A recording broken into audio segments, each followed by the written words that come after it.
Y además yo me aplico el cuento que también hablo bastante. A ver, me meto en el debate, porque ya que tampoco había muchas preguntas, pero sí hay algunos elementos donde me gustaría hacer algunas apreciaciones. Evidentemente mi exposición pues, no ha planteado una hoja de ruta, porque no creo que sean tiempos de plantear pues, una hoja de ruta en la que todo el mundo tenga que seguir como si fuera la hoja de ruta sagrada. No creo que exista. Lo que sí existe son determinadas medidas concretas que se pueden aplicar. Se pueden aplicar determinadas medidas concretas que técnicamente son viables, pero que institucionalmente no caben en el marco actual de la Unión Europea actual, ni siquiera de la Constitución española, que aunque deja mayor margen, pues tampoco parece ser que lo tolerara.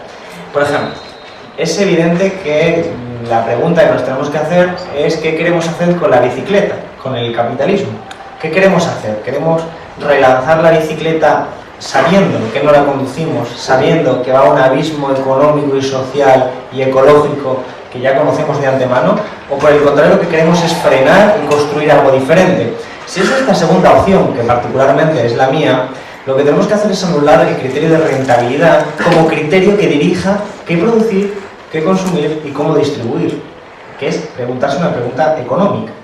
Una economía es la ciencia que estudia cómo una organización social determina qué se produce, cómo se distribuye y qué se consume. Tan sencillo como eso. Entonces, primera pregunta, ¿qué es una vivienda? ¿Es una mercancía para obtener rentabilidades o es un derecho? Es un bien que sea un derecho. ¿Qué es la energía? ¿Es un elemento que lo vamos a utilizar para especular o para hacer ganancia y rentabilidad, o lo vamos a utilizar para satisfacer necesidades sociales tan básicas como pues, dar de electricidad y de luz a una vivienda o permitir cualquier elemento social? Porque depende de lo que respondamos, pues tendremos que gestionar nuestros recursos. Cuando digo recursos, pues me refiero a los recursos tanto materiales como de toda naturaleza. ¿Qué es la sanidad o la educación? ¿Son elementos para mercantilizarlos o para hacer ganancia y rentabilizarlos? Porque de hecho lo que hace el capitalismo es muy sencillo. Determina que hay que volver a poner la bicicleta en pie y que hay que volver a darle a los pedales y dice ¿qué forma tenemos de encontrar mayor rentabilidad? ¿Cómo ampliamos la rentabilidad? Pues privatizando los espacios públicos. Porque los espacios públicos están al margen de esa bicicleta. Entonces, evidentemente, si tú privatizas la sanidad y la educación, ahora podrás empezar a hacer rentable pues, la sanidad privada, la educación privada, etcétera, porque aquellos que se la puedan pagar tendrán que pagarte a ti como profesor o como propietario de un colegio o un instituto privado o como propietario de un hospital privado. Y eso incrementará el PIB, eso hará que el crecimiento económico crezca. Es que la economía capitalista y sus indicadores, como el Producto Interior Bruto, son bastante engañosos, porque lo que en el capitalismo proporciona riqueza, en términos coloquiales, es cosas como la guerra, la enfermedad, mientras que la paz o la salud no contabilizan en el indicador del Producto Interior Bruto. Si yo estoy sano y no voy a ningún hospital y yo estoy en paz y no tengo que comprar ningún arma, la riqueza teóricamente de un país no se incrementa, el PIB no crece, estaríamos en crisis. En cambio, si ahora entramos en guerra con otro país, pues tendremos que producir armamento, tendremos que gastarlo, mataremos a gente, tendremos menos desempleo, etcétera, etcétera. Y entonces la economía crece. Y si yo me pongo enfermo y tengo que ir a un hospital privado, tengo que pagarle una determinada cantidad con la que él puede pagar a sus trabajadores, etcétera, etcétera, entonces que yo enferme es bueno para el sistema. Evidentemente hay una contradicción evidente, que no contabiliza el trabajo ni siquiera, porque todo el trabajo que hace la gente en sus casas pues no contabiliza, y es un trabajo que soporta, que es lo que permite que el sistema pueda seguir funcionando, pero, por ejemplo, no se remunera ese trabajo y por lo tanto no contabiliza en el Producto Interior Bruto. Es decir, la pregunta que nos tenemos que hacer es mucho más fundamental. ¿Qué hacemos con nuestros recursos como sociedad? Porque si determinamos que la vivienda es un derecho, pues entonces la gestión de la vivienda tendrá que ser absolutamente pública, 100%. Y entonces no permitiremos que haya casas vacías mientras haya gente sin casa. Y la distribuiremos a partir de un criterio que hayamos establecido democráticamente entre todos, municipalmente, localmente, como sea, no importa. Pero estableceremos cómo se va a organizar la vivienda. ¿Implica eso romper con la propiedad privada? Sí. ¿Y qué? Esa es la cuestión. La propiedad privada entendida en esos términos institucionales en los que entra, porque hablamos de servicio público. O sea, la bicicleta de la gente, evidentemente los bienes de consumo de la gente pues son privados y obviamente así habrán de ser, en mi opinión. Pero elementos fundamentales como la vivienda, la sanidad, la educación tienen que ser 100% públicas para garantizar que por el simple hecho de ser persona, ni siquiera trabajador, por el simple hecho de ser persona ya tienen derecho a la sanidad y a la educación, porque ya hoy hay recursos para satisfacer esas necesidades. De hecho, cuando yo daba clase en la facultad, antes de que me recortaran, que me pasó, por eso no es algo personal esta crítica a la crisis, sino que es algo académico. Cuando yo empezaba a dar las clases, lo que hacía era poner hacer una pregunta a la gente, decía, que era prácticamente de mi edad, como podéis observar, y es lógico. Le decía, ¿vosotros creéis que nosotros vivimos mejor o peor que nuestros padres? Inmediatamente había gente que sacaba el móvil y decía, la duda ofende, yo tengo WhatsApp, tengo un iPhone y esto mi padre no lo tenía. Pero en ese momento es cuando tú le tienes que preguntar, ¿y qué pasa con tu esperanza de cobrar una pensión? De tener una vivienda, de formar una familia sin tener que irte a otro país a trabajar, a encontrar ese mercado. ¿Cuáles son las perspectivas de encontrar trabajo, vivienda, salud, pensiones, salarios dignos, poder adquisitivo que te permita satisfacer eso, necesidades básicas? Entonces ahí la duda ya surgía. Y entonces es cuando uno le pregunta, ¿y por qué surge la duda? Cuando estamos hoy infinitamente mejor preparados tecnológicamente que nuestros padres. ¿Cómo es posible que como sociedad hayamos mejorado las capacidades técnicas, podamos producir muchísimo más en menor tiempo, podamos, si queremos, tener más tiempo de ocio, repartirnos el trabajo, podamos vivir muchísimo mejor y sin embargo, vivimos peor? ¿Qué es lo que hay ahí detrás? Pues hay detrás esa bicicleta que subordina todo el crecimiento económico para conseguir más crecimiento económico, sin tener en cuenta jamás ningún objetivo social. Eso es lo que hay detrás. De hecho, pues los antropólogos lo estudian con total detenimiento. Cuando en sociedades de cazadores-recolectores se producía porque había un tipo más inteligente de lo normal o por azar un invento tecnológico que permitía producir más en el mismo tiempo, es decir, un avance tecnológico, los datos históricos, los documentos que manejan los antropólogos demuestran que se hacían fiestas para celebrar que iban a tener que trabajar menos. ¿Y qué pasa hoy en día cuando hay un invento tecnológico? De que entonces quienes son las élites se felicitan porque vamos a producir mucho más trabajando lo mismo. Y a veces, como ocurre hoy en día, se felicitan porque vamos a producir muchísimo más trabajando más. Entonces, bueno, ¿y cuál es la lógica aquí? ¿Para qué estamos viviendo entonces en esta sociedad? Y la pregunta es mucho más profunda. Por eso pues, creo que determinados sectores, tanto por motivos sociales como por motivos ecológicos, las grandes empresas que son las que lo gestionan, tienen que ser de naturaleza social. Luego se puede discutir si eso va a ser pues, gestionado por los trabajadores, por la comunidad, localmente, municipalmente, a determinadas estructuras políticas, pero lo que está claro es que no va a obedecer a la rentabilidad, que va a obedecer a un criterio social determinado por la gente. Y eso es socialismo. Se le puede poner el nombre que se quiera, ecosocialismo, socialismo, a mí no me importan los nombres. Lo podemos llamar como queramos, si hacemos un concurso de nombres, me da igual. Pero si consigue ese objetivo, estoy absolutamente de acuerdo. Por eso sí hay alternativas, porque hoy se podrían acabar con los problemas de falta de vivienda, se podría acabar con el hambre hoy en día. Pero significa romper las instituciones que están obstruyendo que esas alternativas técnicas sean posibles. Si nacionalizáramos el sistema financiero para ponerlo al servicio de la sociedad, la Unión Europea nos diría que no. Ahora nos dice que sí porque es para asimilar pérdidas.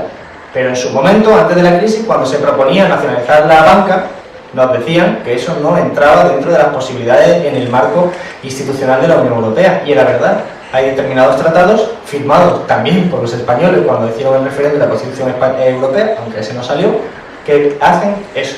Es decir, ese golpe de Estado financiero ha conseguido estabilizar las determinadas instituciones que nos impiden gestionar nuestra vida. El Banco Central Europeo no lo controlamos nosotros, lo controlan tecnócratas y tiene un poder enorme sobre nuestras vidas y sin embargo no tenemos capacidad de determinar quién es el gestor del Banco Central Europeo ni qué objetivo persigue. El objetivo ya está delimitado por sus estatutos, que es controlar la inflación, el desempleo, la miseria, el hambre, la pobreza, la desigualdad, no les importa en absoluto.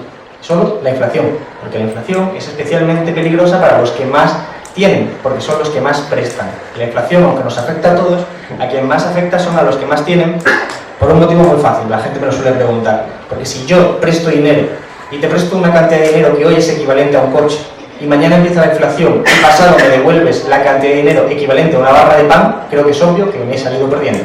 Por eso la inflación afecta más a los que prestan, que suelen ser los que tienen, evidentemente.